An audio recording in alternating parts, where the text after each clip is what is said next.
Good day, listeners. It's your man, Dame D NYDC, coming to you live from the DMV. We are here today with a first. First of all, we have one amazing guest, celebrity guest, to join us. And, I can't wait to really jump into that because we're heading up to the great north to our brothers and sisters in Canada. And I'm just so excited. And I know, Lisa, I see the smile on your face. I know you can't wait either. You want to jump in here and to share a few words before we introduce this amazing guest today. Yes, hello listeners. Hey bruh, I hope you had a good week. I know it's long, long, long, but we just need to stay persistent, stay prayed up, and we'll be okay. But yes, I am excited for this guest today, especially from the standpoint of the region Hmm. that she is from. Exactly. Can can you take me, please? Well, before we start trying to get our passports together, let me introduce today, ladies and gentlemen, listeners, we are here with Linette Doherty. She is actor, actress, dancer, singer, choreographer. She is just an extraordinary individual. I don't want to leave out that she is also the proud owner and artistic director of the space, as you can tell by her wonderful T-shirt. You've seen Lynette in films like Cheetah Girls, Molly's Game, and even more so recently, you can see her on the Netflix hit show Kim's Convenience. So, Lynette, if you could take a few moments and just introduce yourself to our listeners. Yes, exactly. Woohoo! Well, thank you very much for having me, first of all. So, yes, I run the space, and here it is. This is where I'm coming to you from today. I am an actor and performer here. I'm in Toronto, in Canada, and I'm really excited to be here. So, thank you for having me on the show. Well, we thank Well, you. welcome, welcome, welcome. Exactly. So, from what we've read and really got to understand about you, you are extremely accomplished and well rounded. But how did you actually get involved in acting and singing and dancing and moving forward in your career? Well, for me, acting is something I wanted to do ever since I was a kid. And so, school shows, church productions, any chance I got, I wanted to be a part of productions that were going on. And eventually, I transferred to a high school with a performing arts program. And that was my first chance to really think, hey, this is something you can actually do, right? This is something you can Mhm. do for a living and not just something that I enjoy doing when I get the chance. So, that was my first exposure to professional training programs. Out of high school, I went to theater school and continued to just meet people in the industry and get an agent and go from there. Nice, nice, Mhm. nice, nice. So, what advice would you give to the younger generation, younger brothers and sisters who would love to follow in your footsteps? Well, the interesting thing about right now in particular is that so much is being done online. Right in the middle of this pandemic, casting is happening online. Lots of things are going on online. And so we need to be a little bit of everything. You've got to be a performer. You've also got to be your own lighting and camera and sound director and all the rest of it coming in to be able to submit audition tapes from home is the reality of what we're doing right now. But it also gives people some real opportunities because people have webcam shows. They are putting themselves out there. They're saying, listen, if I can't get networks or studios to take a look at me, I can build my own audience and do that online. And then there are people who you build your audience, you build this online network until they can't turn you away. They can't ignore you anymore because you come with a built-in audience. And that's really exciting for people who want to break into the business, that they're getting opportunities that may not have been there for them previously. Wow, I didn't even think about it like that, but honestly, that is true. If you're coming with Mhm. all of these followers, then they have to pay attention to you at that point. So Absolutely. how do you stay consistent? How do you stay involved in these daily grinds that's going on in the industry? How do you stay relevant? Well, it is challenging, I think, to do self tapes from home. I think a lot of actors have found that because it's your family. Your family is now roped into everything you want to do. My kids are reading with me, they are my camera operators. My husband has to do scenes with me. He doesn't always love that, but But that's what's happening now. I shot a commercial over the summer with my daughter because, of course, with COVID, they wanted people who were already bubbled together, right? They didn't want to expose actors to other actors and have your bubble sort of expand further. So they were asking for people who were already together that they could shoot together. So I've submitted audition tapes with both of my kids and with my husband. My husband has proudly posted his first callback check on the fridge. Okay. Hasn't cashed it. Good for him. Good for him. Hasn't cashed it. He's just stuck it on the fridge. No one is coming over because we are under a stay-at-home order right now in Ontario. No one is coming over to see it, but it's there. I love it. I love it.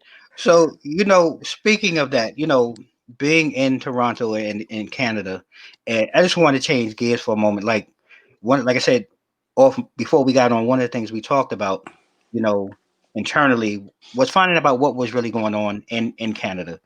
And, can you share with our listeners some of the steps the Canadian government has taken to protect the citizens of Canada, during this pandemic? Yeah, so for me, I'm in Toronto, which is in Ontario. And so our government, we have federal programs that run across the country. And then we have it's provincial governments that handle healthcare. So our Ontario government administers most of the programs that have the most direct effect on people. Our federal government ran S.P.A.C.E, which is something you may have heard about because that was getting a lot of discussion on Twitter. And that was a direct payment to Canadians, $2,000 a month to help people who were out of their jobs or couldn't make money during the pandemic. And I will say, while we definitely have some things that we would like to improve in terms of the way programs are being administered, that program, when S.P.A.C.E first started, it was a godsend, an absolute lifeline for so many people who could not work during this pandemic. And I know for me, the day I applied for it, it was a pretty easy process. You just did it online, you entered your information. It wasn't overly onerous. And then you get that screen at the end that says, you're getting $2,000. I cried. I just thought, oh, we're going to be okay, right? Like we're going to be okay. Right. And that is something that is so I'm getting goosebumps, honestly, when you just said that, because that's not our experience. Not And at all. just to know, like, I'm honestly tearing up because I felt when you said at the end, it says you're getting, and you get that, we're gonna be, Relief.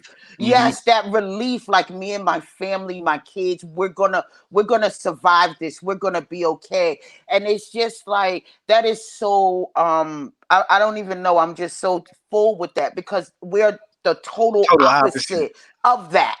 To We read are. that $600, a one-time payment of $600, who can survive on that? Who can No. survive on that? The food bank lines here in America are, the food pantries are running low. The Yep. food bank lines are very, very long. And $600 was almost like give them cake. And Like there was a fight over that? it Eh, was a fight over Yep. the $600. I mean, a drag down. It's been what, 8 months, Dame, since the Yep. last stimulus. Since the So it was last an one. 8 month fight over the $600. And to hear, someone in our neighboring country say, I just filled out online, and Yep. at the end, I will be okay. Yep. That makes a difference. Every country has their things that they could do better, but I feel like in that aspect, when your fellow citizens, when your citizens of your country are in need and no fault of their own, this has nothing to do with drug use, being lazy. It has nothing. This was a Exactly. global pandemic that hit Mm-hmm. millions and millions and millions of people. So just that point that you said there, just, I'm sorry I'm rambling, No, but that no. that hit me on the But heart because that was like, I felt that, I like, wow. and I just want to just make sure that I understand. So, is this something that was it a one-time payment or is this a continuous monthly payment? Every month. Wow. Every month, $2,000 a month. Now, they've recently amended that program. So it was CERB, the Canada Emergency Response Benefit. It's now just CRB is Canada Response Benefit, or Canada Recovery Benefit, I think is what CRB stands for now. So now the relief that we're getting is taxed before you receive it. You reapply for it, but it comes in 2-week periods. But yeah, there is help available for Canadians. There, Wow. we can now get $900 every 2 weeks instead of the $2,000 for the month. So the $2,000 benefit is taxable, Mhm. but this new benefit is already being taxed before we get it. Wow. Wow. And that's every month. I mean, we're sitting here fighting for, to try to get two payments in a year. Yeah, I And mean A it's year. American money, but still, no, that's I mean it's still it's a big difference though when it's some relief knowing that you're not having to, you know, really be out every month. Doors. Right, right. You know what I'm saying? Because in America, you're outdoors, but at least knowing that you have something coming in every month is a relief. And it's just crazy here. well, that makes a big difference in terms of what people can do to try and keep themselves safe. If you can't work safely because your job has been shut down, you need to pay your bills. That's not going away. Right. So then people start to turn to things that may be putting their family at risk or putting their own health at risk. And you all pay for healthcare too, which is another matter that's not talked about with this. But that really puts people at risk. We So don't want to go down I'm that about to rabbit hole, Linette. say, please. I'm looking at Linette. I'm looking at Lisa. I ain't even looking at Lynette. I'm looking like Lisa. Don't. We don't even, Linette, we don't even want to go down that rabbit hole No. about healthcare. Ooh, no. Woo! Uh, so so then with that, with that being said, Lynette, could you just share maybe your views or your perspective, coming as a woman of color, a Black Canadian, you know, when it comes to race relations in the pandemic there in Canada, what is that like? What is the vibe or the feel going on right now in Canada? That I think took a little longer for our governments to address in any way. There have been some government programs targeted towards Black business owners, but it certainly is not talked about in the same way that things are in the US. I think racism in Canada and racism in the US often comes from the same place, stems from the same place, but can look very different. Hmm. And I think the best way that I can describe that, I go into schools every year for February during Black History Month and talk to students and do presentations for them, often about a story that gives them a perspective. And then we talk about how that impacts Canadians today. And so one of the stories that's really important for us is the story of Viola Desmond.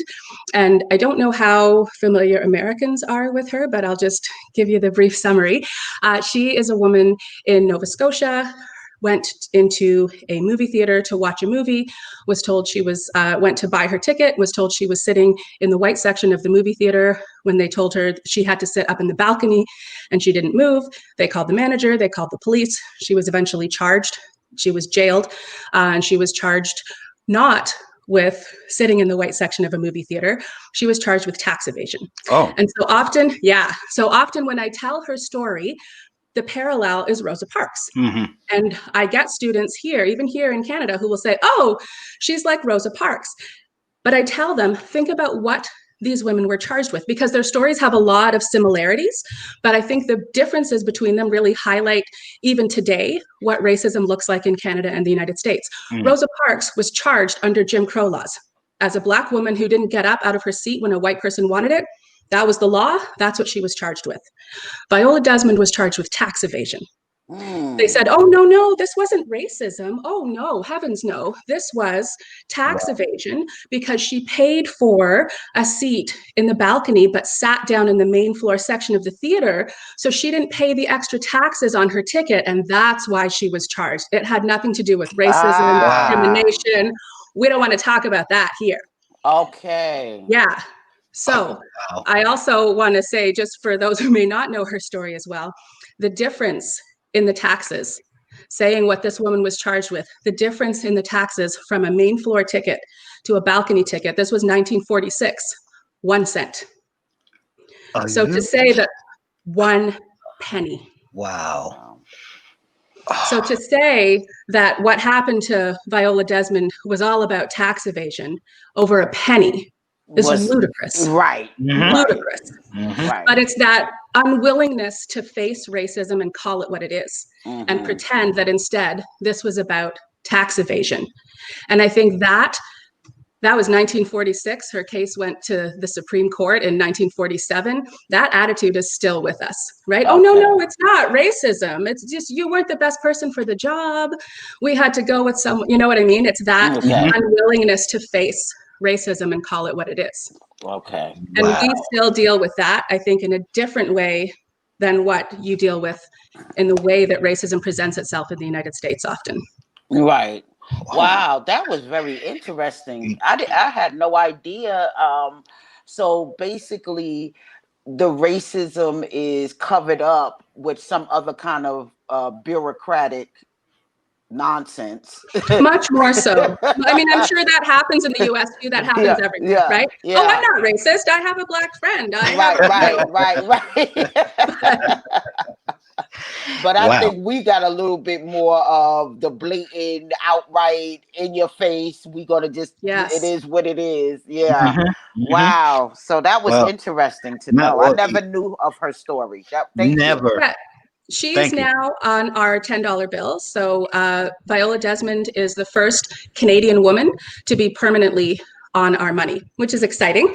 Yeah, I mean, we have the Queen on some of our money, but and we have had special bills that come out to commemorate certain periods of time. But Viola Desmond is the first Canadian woman to be permanently on a bill. And so that's really exciting that it's a Black woman, a Black Canadian, who is given that honor, and it's nice to have it. I know that when sometimes when you get your change back, and I think, yeah, you can keep the Sir John A. Give me that Viola. I know that's right. Yes. Let me get my Davis. Yeah. Exactly. That is awesome. That's nice. That's nice. That's the beauty of this show. We do try to educate, and that was an educational experience. And now I'm going to have to sit and do some reading and research and educate myself further on that. That's her sister wrote a book called Sister to Courage. So it's written. Kids can read it if you have. It's probably written at a level, I would say, grade 7 and 8, sort of 12 and 13 can read it. But it gives you the story of her life and growing up. And her sister was really instrumental in making sure that her story is known today by Canadians, because I wasn't taught about Viola Desmond in school. I didn't learn that growing up. Her story was not something, not something people wanted to talk about, right? We're nice, polite Canadians. We don't want to acknowledge that. Right. Nice. Well, with that, then, to piggyback on that question, Linette, from afar and watching this madness that took place a week or so ago here, the insurrection here in our nation's capital, what was your thought, and what was maybe some of the conversation you and your friends were maybe having in Canada in regards to that? Horrified. Because you are watching it removed, going, is this happening? Is this happening? Right. And then to see the coverage afterwards of, we're going to go down there and, some of these politicians I'm not very happy with. You're egging them on. It's true. It really, it felt like, that particular day, because I work not too far from the Capitol. And coming out of my building and just getting the alert to evacuate the building, and just like we talked about on that show, Insurrection Day, it was like being in a zombie movie.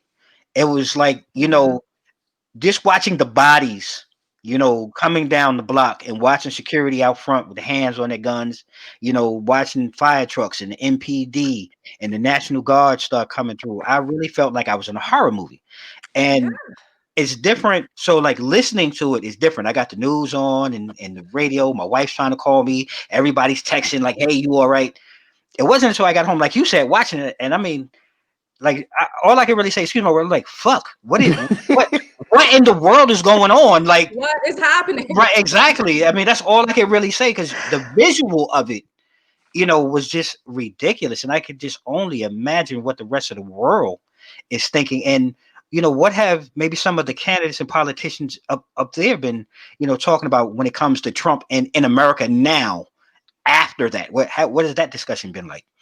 Well, I think what's interesting is that over the past 4 years, I think there's been a reluctance on a lot of world leaders' parts to really call him out on anything And I think that's true here in Canada as well, because, in the US, you guys are our biggest trading partners. Economically, we're important to each other. I think, there was this, well, don't aggravate him too much because who knows what he's capable of.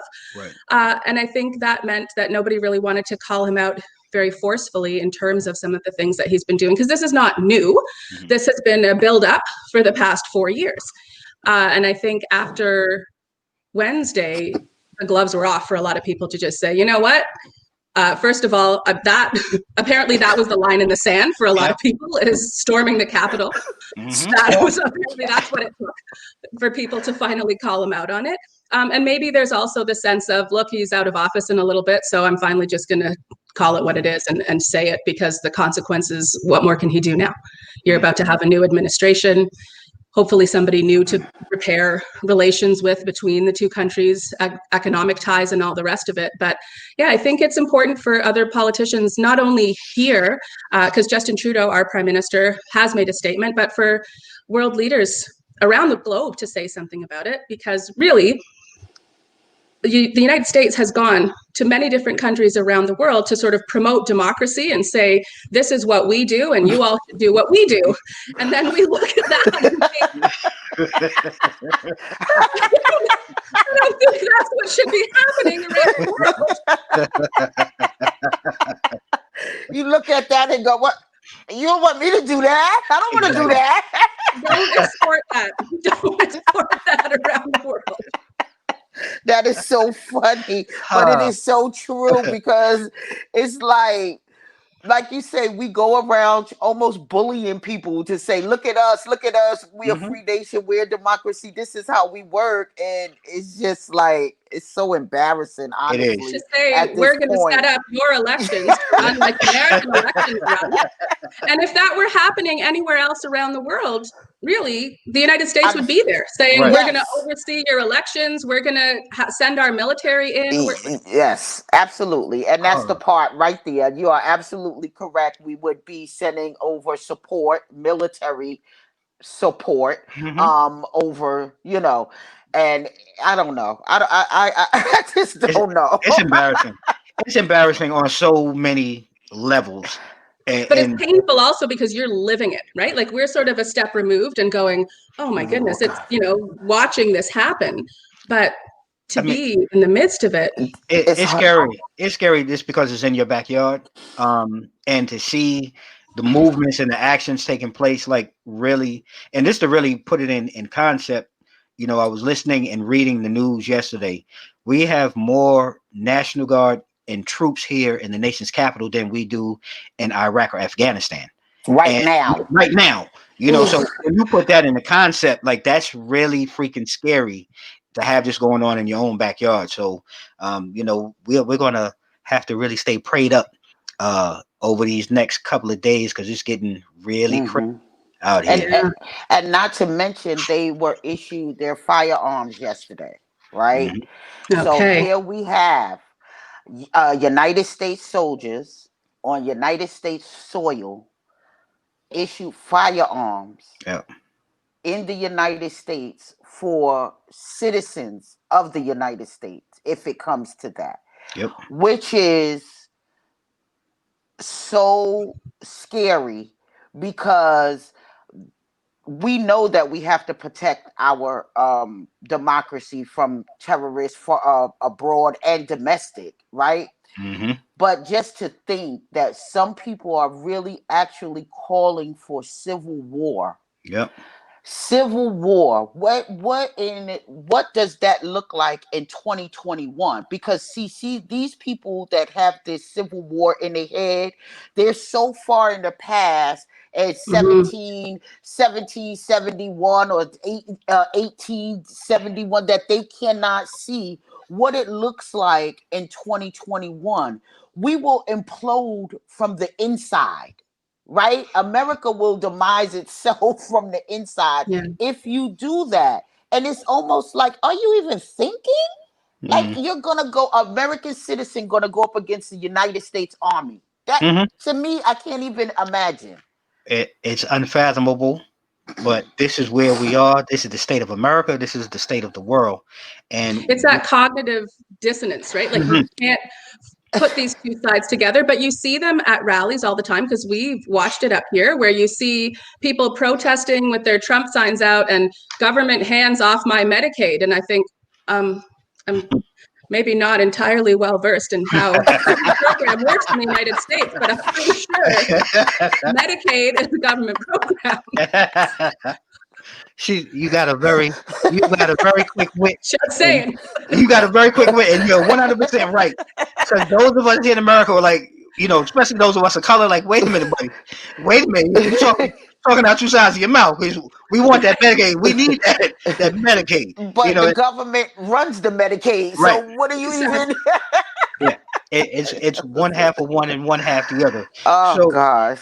with that being said, before we get into the next section, we're going to go ahead and pause for a second, and I'm just going to pause for the cause and let one of our sponsors jump in. 94 Media House is sponsoring today's episode with Linette Doherty. 94 Media House is a digital design company based out of Northern Virginia, black owned, and I can speak highly of 94 Media House because 94 Media House does all the digital design, branding, and marketing for the Two Mics Up podcast. If you want to go ahead and get yourself revamped and get your looking as fresh as Two Mics Up, go ahead and hit up 94 Media House today. It's 94 Media House, all one word, at gmail.com. And we are back, ladies and gentlemen, with the phenomenal actress Linette Doherty, who's taking time out of her schedule to join us. She is up in the Great North. She's in Toronto, Canada. As you can see, and we're going to get to it, the space, is a fabulous story. We're going to get to that shortly. But if you guys are not familiar with Linette, just check out Kim's Convenience on Netflix. She is on that show. My daughter turned me on to that show. We love it. Amazing show. It's great to see you. And again, thank you for joining us. And I want to kind of move into one other thing or some other things that have been pretty big here in America. And I'm just curious to know how these things may have impacted our friends in Canada. And I'm talking about the death of George Floyd, the Black Lives Matter movement. What has that impact been like on the Black community, in your opinion? I think we've seen an impact. I think it was unavoidable, and you really had to work to not pay attention to what was happening throughout 2020 with Black Lives Matter. And we're so close to the United States. We get a lot of American media. We are inundated with American news sources. So for Black Canadians to watch that happen, and again, he's not the first. So we've watched over and over and over and over again. And this time, people paid attention. And there was a movement that seemed to keep going. So often what happens is this is all up in the news cycle and everybody's paying attention, and then something new comes along. A Kardashian does something, or there's some new thing that people pay attention to, and it's off the news. And this time it stayed, and it made a difference. And we saw Black Lives Matter events here. We saw people trying to make a difference. I mean, I think a lot of different places people posted their Black Square for Blackout Tuesday, and I'm sure there were a lot of people who did it, and that was the extent of their contribution. I've done my part. I posted a Black Square on my social media, but thankfully, a lot of other people said, well, no, that's not all that we're going to do this time. We've got some momentum, and we're going to make sure that we keep working with it. That's good. Yeah, that's interesting to know. Linette, I didn't know you were that funny. You Hilarious. I wanted hilarious. to ask, like, do you do comedy? Do Right. you do comedy Get out at my head. all? Because you like a Tell my comedian. agent, send me for more gigs. All right, so next question, really. From that previous question, has there been any positive changes though? Like I said, other than the Black Square and that's it for me. I did my part. Have there been any other positive changes that have evolved since you know what's taking place with Black Lives Matter and the George Floyd um, unfortunate deaths there in Canada? Well, I think there has been a willingness on the part of a lot of people who maybe weren't willing to discuss it before or didn't want to address it before. There's been a willingness to say, you know what, there is a problem that maybe I haven't paid attention to. Maybe the privilege in your own life has allowed you to say, I don't want to pay attention to that, right? Because for a lot of people, that doesn't touch them. It's an unfortunate news story, but racism doesn't touch their daily lives. It's not something that they really have to think about every day. And they're able to say, this is an unpleasant news story and I'd rather not watch it. And they can turn it off. And those of us who are Black, we can't turn that off, right? This is what we live every day, and you can't turn it off and just say, this is unpleasant to look at. I don't want to deal with this, so I'm not going to. And I think there was a reckoning for a lot of people, and I think there was at least a willingness to discuss it. I know there was a lot of talk on social media, people saying, check in on your Black friends, and some of that, I think, meant well, but it was a little bit weird to hear from people who had never really talked about anything meaningful with you before, sort of going, hey, how are you? You okay? And you just think, I'm good. You're not really who I need to talk about this with right now. I can appreciate where it's coming from. It's a little weird. But I think there was at least the fact that they did it, you're willing to say, you know, I haven't paid attention to this, and now I'm going to start paying attention to it. And I hope that more good will come from that. I think you can't fix a problem if you don't even acknowledge that it exists in the first place. That's true. And too often, that is what racism has looked like here in Canada, is this unwillingness to face it. And really, particularly as we're talking about what it looks like in Canada and the United States, very much this attitude that, oh, racism is an American thing, right? The civil rights movement in the 60s, Malcolm X, Martin Luther King Jr., this is an American thing. This, you know, that's not really what we face here in Canada. And, you know, a lot of Black Canadians have pointed out that isn't true, right? We do face racism here. There is definitely anti-Black racism here in Canada. It may not look exactly the way it looks like in the United States. It may look different here, but it is here. And you can't just stick your head in the sand and say, this isn't a Canadian problem, this is an American problem, and hope that it goes away. Wow. So how do you guys deal with that? I mean, I know with you have a little larger platform. How do you guys deal with raising that awareness in Canada to say it's not just an American thing? We do have it here, you know, to impact the Black community. How do you guys raise that awareness if it's just, because I feel like as an American, I probably wouldn't understand that racism, like that kind of racism. Yeah. You know, I probably one of the people like, oh yeah, so beautiful in Canada, everything's fine, because I wouldn't recognize it. Well, I think there's that tendency to sort of think, you know, not to be overly simplistic and stereotypical, but, you know, Americans are thought of as you're big and bold and brash, and like that's that sort of American image, whereas Canadians are thought of as nice. Right? We're kinder, gentler, we're polite, and that's, you know, sort of what it's taken as here. And so I think sometimes to try and address racism, as I say, the first step is to acknowledge that it is a problem. I mentioned earlier about going into schools and talking to kids, doing presentations during Black History Month. And I remember one incident in particular, because it stayed with me. It's not only the kids, it's the adults who need to learn the lessons too. And this was talking about segregation and talking about seeing signs up over water fountains saying white and colored, and having, you know, where you could eat at a restaurant or where you could stay at a hotel. And for kids, young kids, this was a class probably around grade 3, so about 8 years old. And for them, this is new information. And I never have a problem answering questions that may seem simplistic, but they're children. They're learning it for the first time. And if somebody doesn't take the time to just engage with them where they're at and let them ask their questions, how do they learn? Right. So for them, asking questions like, what about this? Or what about in this situation? Or what about this? And to them, those are entirely different situations every time, even though the answer is, yes, those things were segregated. And there was a teacher at the back of the room, and you could see her just kind of rolling her eyes and feeling a bit like, get on with it, sort of thing. When one child asked, could you look at a white person? And then she said, oh, come on. obviously you could look at white people, boys and girls, let's just move on.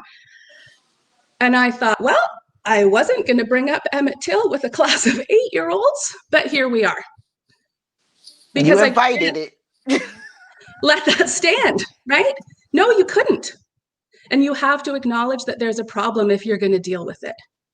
And so would that normally have been my approach with 8-year-olds to talk about Emmett Till? No, they're a bit young for that. But on the other hand, I often have people saying, oh, you go into kindergarten classes, they're too young to deal with this. And I think, not the Black ones. They're already dealing with it. Say that again. Okay. They're already dealing with racism at 4 years old.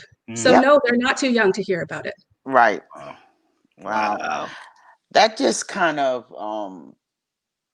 it just amazes me at the ignorance of that teacher to say, just because it's uncomfortable for her and her intolerance of it all. It's like, just move on, and we're talking about our everyday lives, but you're trying to inform and change the mindsets of children so they don't grow up with that willful ignorance, right? True. We're Exactly. trying, and then here you are, a teacher. So what it makes you kind of wonder, like, what are you instilling in the kids' willful ignorance that you're, these microaggressions that you may be, passing on Passing to these on. children? Yeah. Exactly. I'm in there for one day, Black Right. History Month, and it's almost that, like, it's Black History Month, it's February, boys and girls, here's a Black person. And we're going to talk about things today.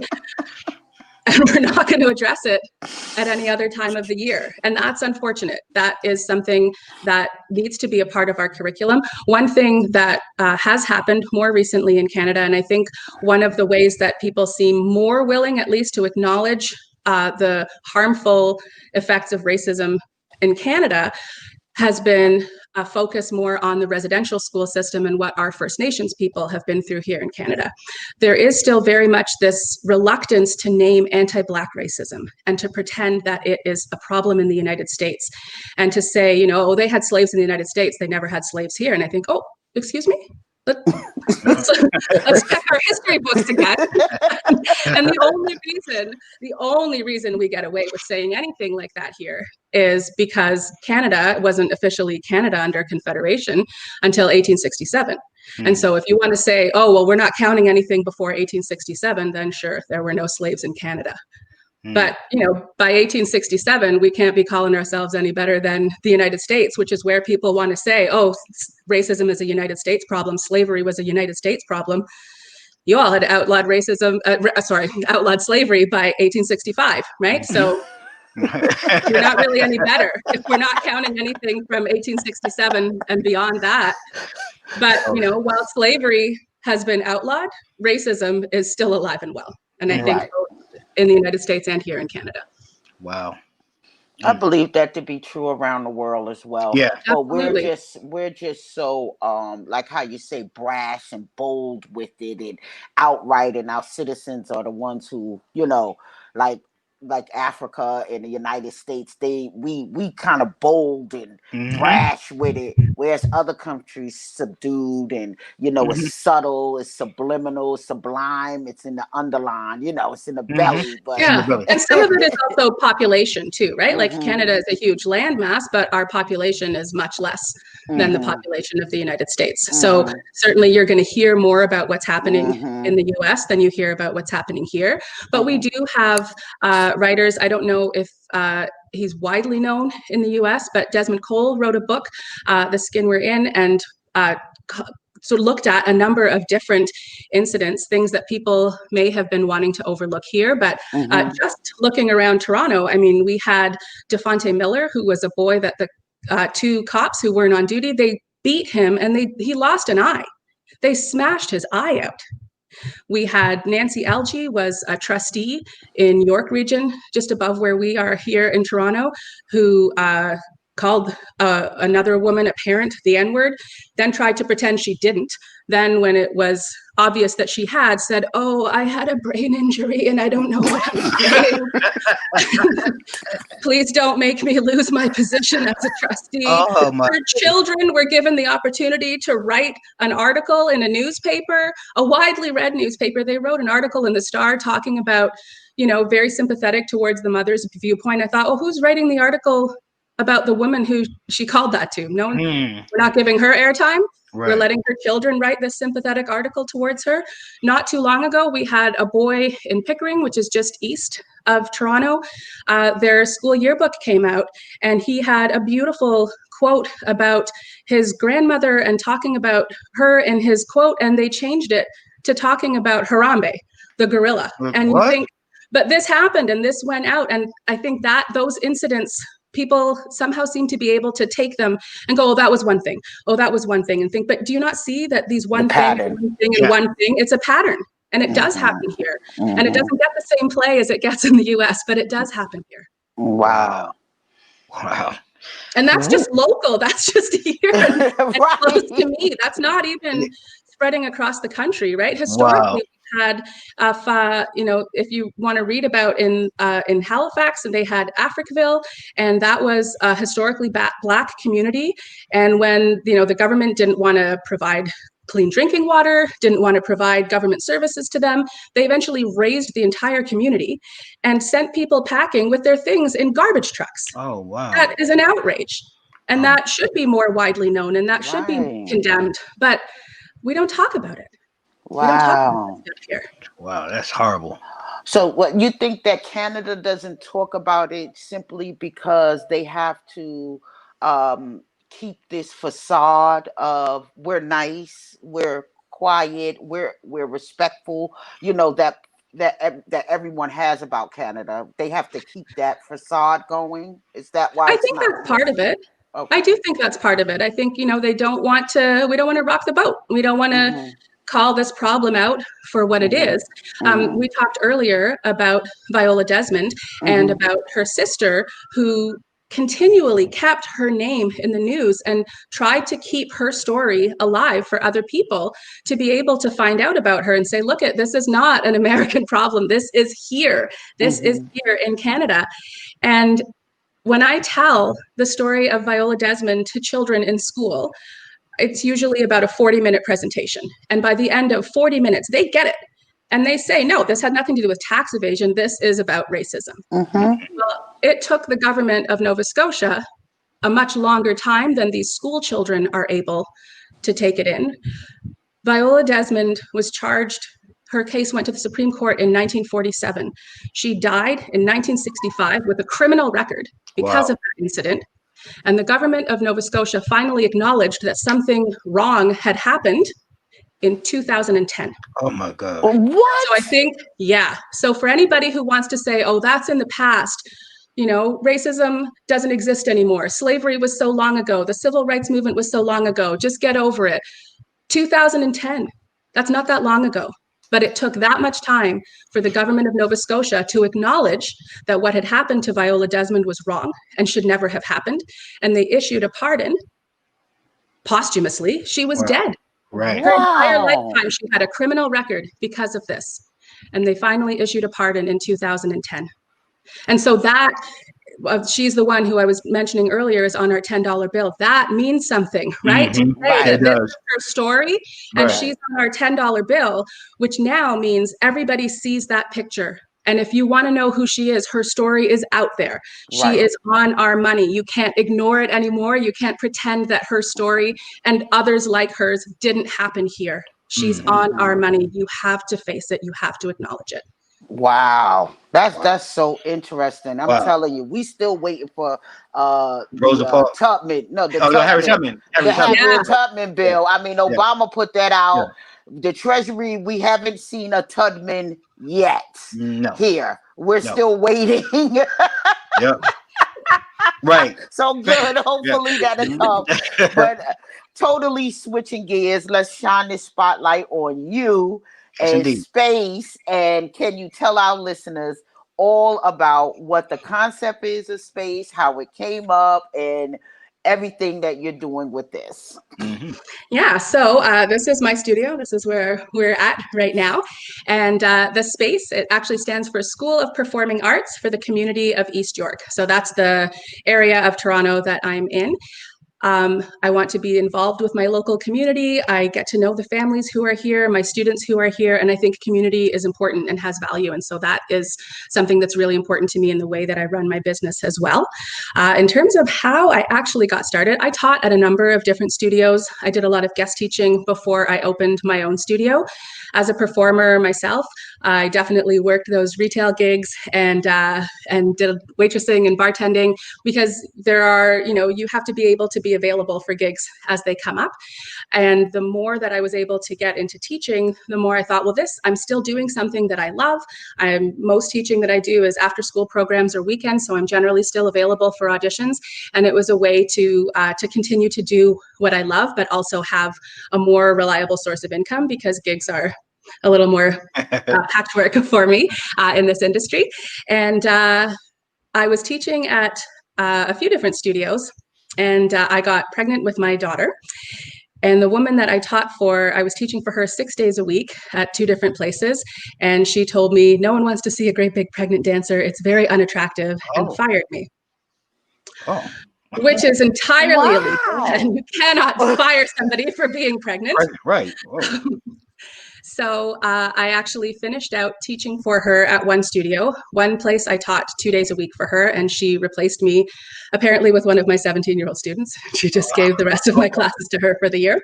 Wow. But at the other studio I was teaching her at, I taught for her 4 days a week there. I said, what are you going to do there? Right? Like, I teach the majority of your classes. And so she said that she would keep me on. She didn't pay me, but she kept me on teaching classes there. And I knew for myself, I'm going to have to open my own place, because where else am I going to go to teach? Where am I going to start looking for a job to teach? I was a good 7 months pregnant and showing at the time, going, I'm a dance teacher.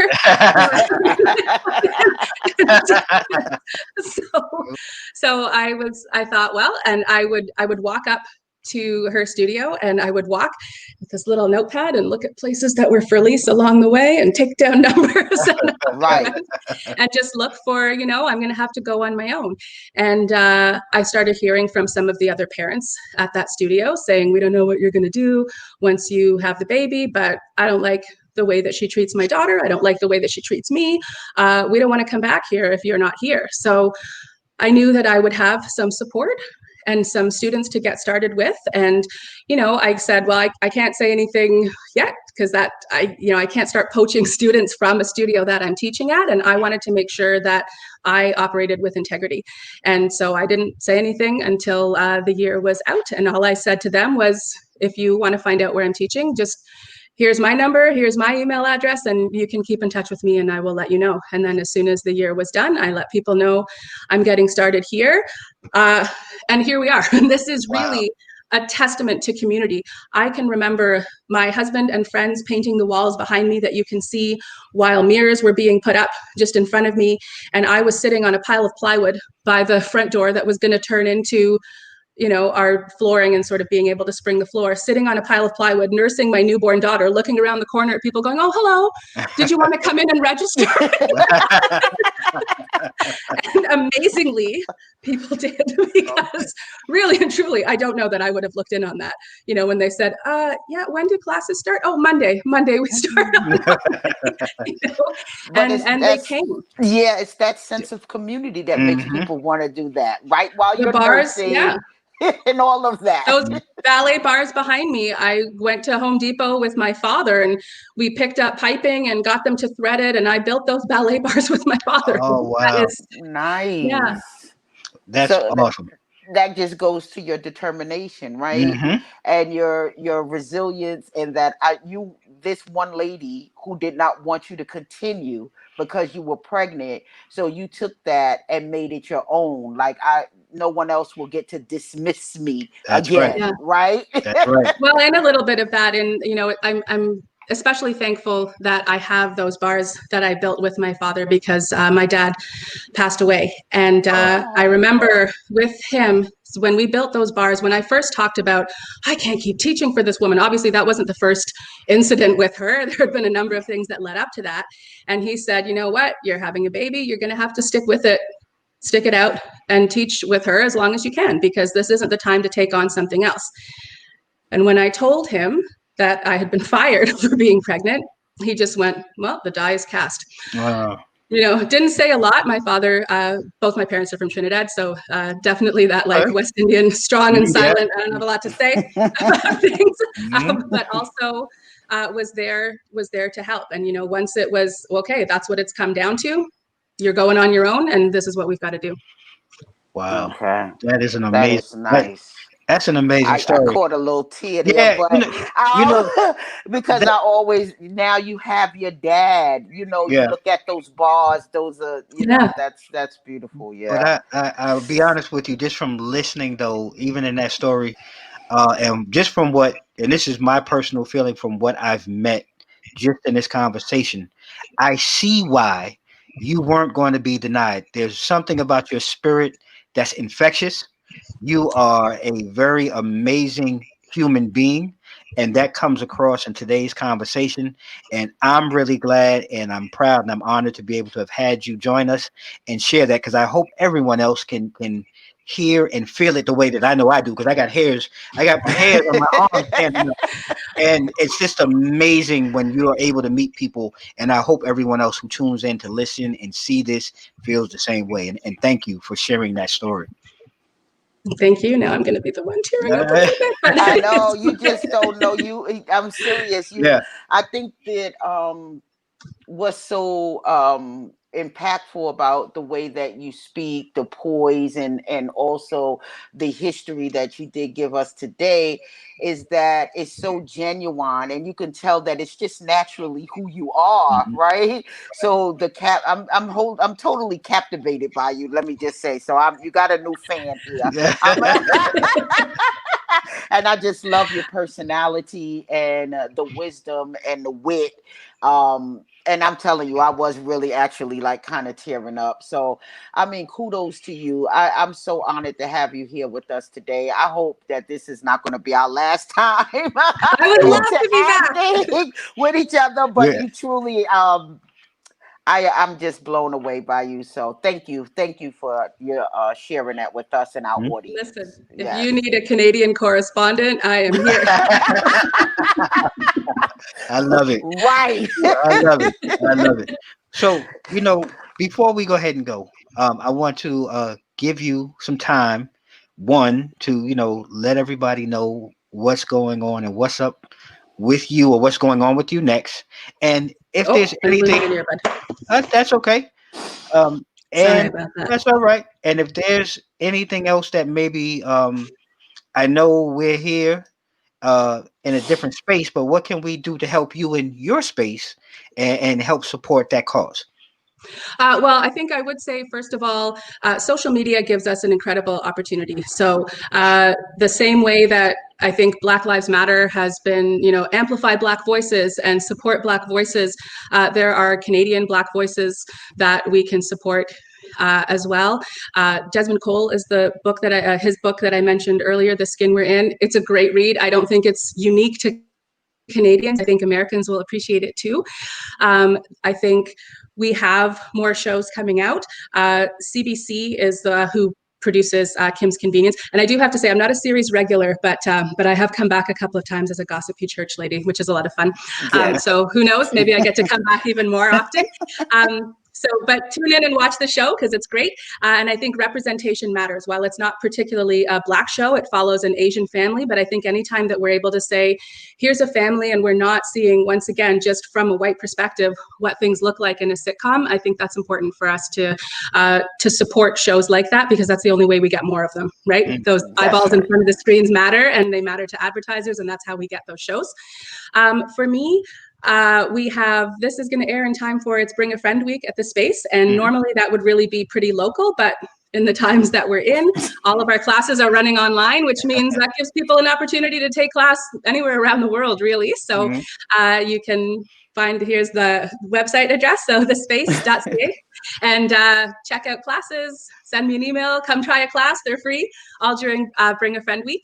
And I think, we try to keep going on. I don't know what's necessarily next for the Canadian film and television industry. Things look very different in the way that casting is going here, but I'm filming an audition once again with my family later on this afternoon.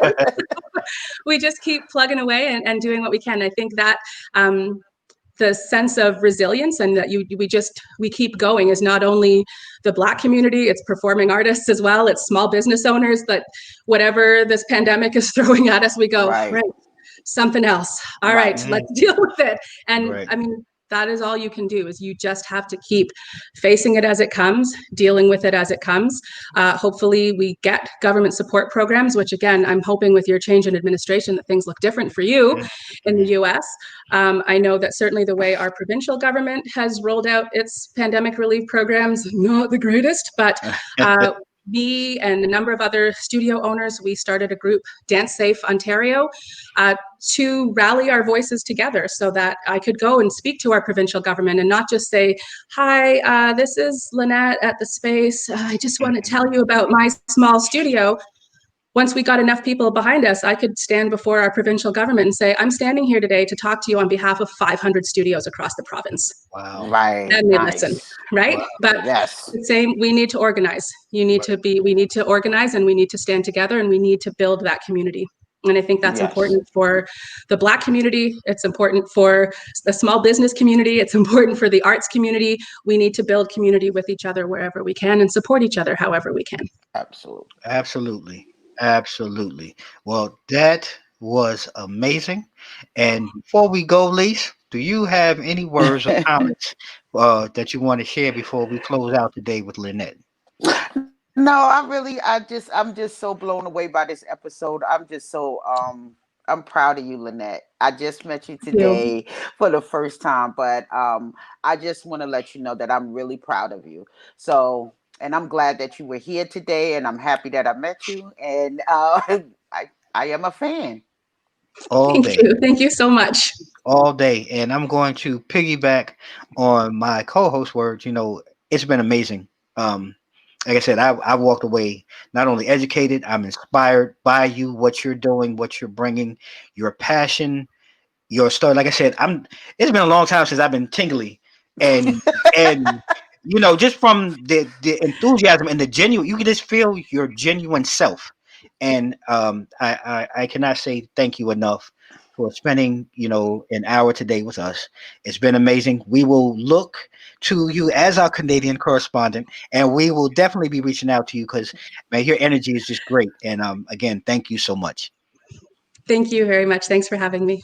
All right. Well, with that, guys, being said, you want to check in next week as we sit down with an inspiration in our community, in our local backyard, as we sit down with Gary Holland. Definitely an episode you definitely want to check out. This man wears many hats. He does a lot of things in our community. So you definitely want to tune in. And if we got any young brothers listening, I would challenge you guys to listen in to this episode following this wonderful one we had today with Lynette. As we always do, follow us online, www.2micsup.com. Follow us across social media at 2micsup on IG, Facebook, and Twitter. And as we do, stay safe, stay blessed. Mike's out. Mike's out.